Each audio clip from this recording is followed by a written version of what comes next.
Welcome back to another episode of Before You Buy, the show where we give you some straight up gameplay and our first impressions of the latest games releasing. The highly anticipated DLC for Elden Ring is here, and it is massive. Starting all the way back with the original Dark Souls, From has delivered with substantial add-ons that feel like an essential part of their games. I'm talking about stuff like Artorias of the Abyss, the Clown Trilogy, the Ringed City from Dark Souls 3, the Old Hunters from Bloodborne. These are like the platonic ideal of good downloadable content. And what I'm saying here is that Shadow of the Erdtree has a whole lot to live up to, especially when you compare it to how huge the base game is.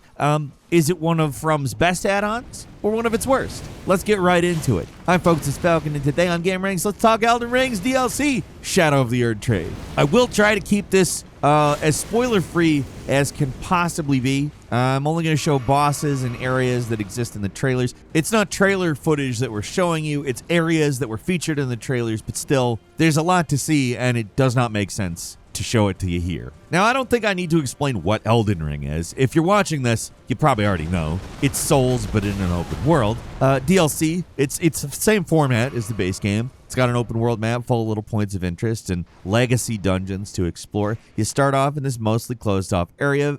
It's called the Gravesite Plains, and then from there you're off to the races. Like usual, there's barely an explanation for what's happening or why. You're in the realm of Shadow, some kind of strange alternative world to the main one, and you're following in the footsteps of the last shard bearer you didn't get to kill in the main game, the most precious of the demigods, Miquella the Kind. That's really all you've got to go on. And the plot is, as usual, pretty shrouded in mystery. Unlike previous DLCs From has done, I will say this feels much more connected to the base game, at least on a story level. A lot of the NPCs you meet are servants of the various demigods you slayed in the main game, and the events going on in the realm of the Shadow directly connect to what's going on in the lands between. So lore heads are probably going to go nuts for the DLC. It expands the story of Elden Ring in some pretty interesting ways. Getting here isn't as easy as just selecting DLC in a menu, though. You have to actually make significant progress in the main game to access the new content. For whatever reason, this is just how From does their DLC. You have to find the entrance somewhere in the game world, and if you haven't completed the sometimes arcane requirements to get there, sorry, no DLC for you. It does make it so the content integrates a little more naturally into the main game, but if you just started a new game plus or haven't made a lot of progress in the main game, getting here is going to take a while, and I mean a while. You got to get like 2/3 through this 100-hour RPG to even get a chance to fulfill the requirements. It's possible to grind up and skip through huge chunks of the main game so you can get to the DLC faster, but let me just say it right now, I don't recommend doing that. If you go into this thing unprepared, you are going to get your ass kicked. I had to start a new game to get here, which is why I've got such a scrubby set when I started the DLC. Yeah, I'm using the Bloodhound Fang, which, by the way, autocorrect wants to be Bloodhound Gang, but I'm not Siskel, I'm not Ebert, and they would not give me 2 thumbs up for this loadout. In my defense, I was in a hurry, all right? I was not ready. Even though you can get here earlier, this place seems meant for late game players. It seems like it pretty much expects you to have beaten the game for the most part. That's what I'd recommend if you want a smooth experience, because it is super unforgiving from the start. There's a few ways to make things easier. Shadow of the Erdtree introduces a few new mechanics. They're DLC exclusive, and they can help out immensely. For instance, the revered spirit ashes that can make your spirit summon stronger. And even better, these things called Erdtree fragments, which increase the damage you do and lower the damage you take the more of them you collect.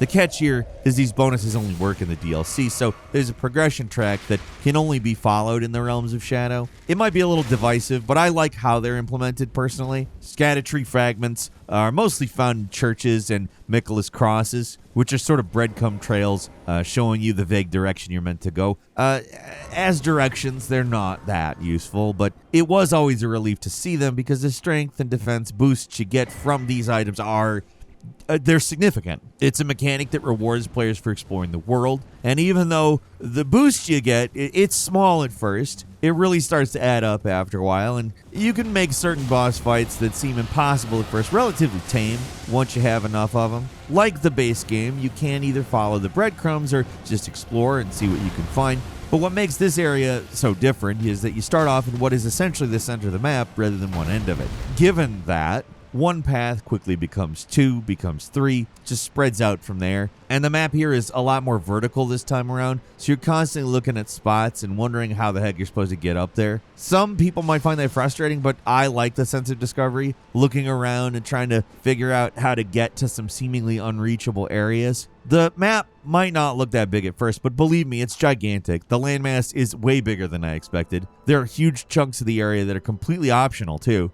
Visually, pretty much on par with the original game, but the amount of love and detail that's gone into this new area, it is impressive. Everything just has this extra layer of visual polish on it. There's fewer spots that feel empty, and even if they are, there's visual storytelling all over the place. It gives you insight into these lands and, the freaks that live there. There are just some amazing vistas to find that'll make you want to stop and just stare out into the distance or marvel at some cyclopean sculpture. It's just a very cool world to look at. It's not technically impressive, but the art design is top notch, and that's what we've come to expect with these devs. One thing the standard game gets rightly criticized for is the quality of the side areas or mini dungeons. The many little tombs and mines you could explore in the regular game. They get filled out in the world, but once you've seen one mine, you kind of seen them all, and they do start to get a little repetitive after a while. And Shadows of the Erdtree really tries to improve on that with new areas like jails and forges that are essentially just more tombs, but they're a lot more interesting to explore. They have unique enemies and challenges. They feel a little more substantial to explore, not just like repeating barren hallways and caves. They're actually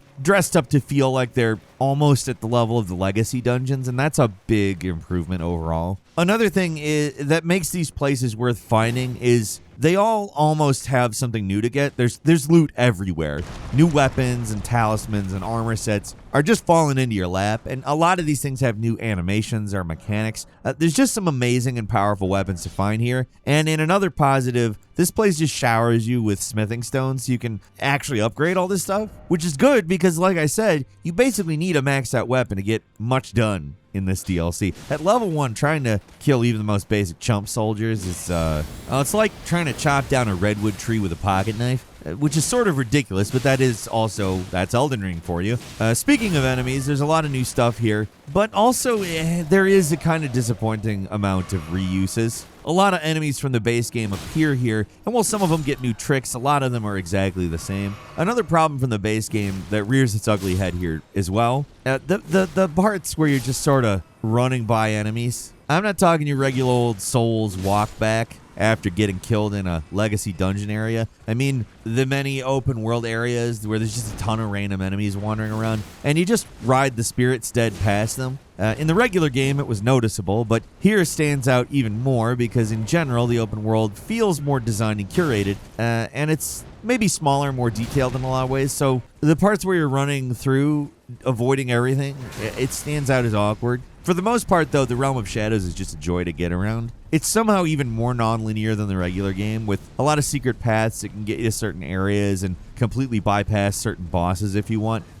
When I said there's big sections of the map that are optional, I really mean it. Reaching those spots, which I feel kind of like they're secret. They're not secret, but they feel secret. It's some of the most satisfying exploration I've done in a game. It can't be understated just how strange and interesting this map is. Like, it really went all out with the weirdness here. This DLC feels like they're applying all the lessons they learned making Elden Ring, and the open world itself benefits from that the absolute most. It's all so big that it's kind of a mini sequel. I mean, this DLC is easily bigger than many full-price Souls-likes I've played, not just in terms of landmass either. There's more bosses, more dungeons, more everything, and it's impressive as hell. There's definitely some of that classic From DLC bullshit here, though, for better or worse, might I add. There's a little more platforming and environmental challenges going on here. A lot of the nastiest traps aren't sequestered away in their own special tombs. There is some of the bullshit enemy placement, and probably don't like. There's gotcha traps, infuriating snipers, and confusing environmental puzzles all over the place. It makes each location feel unique,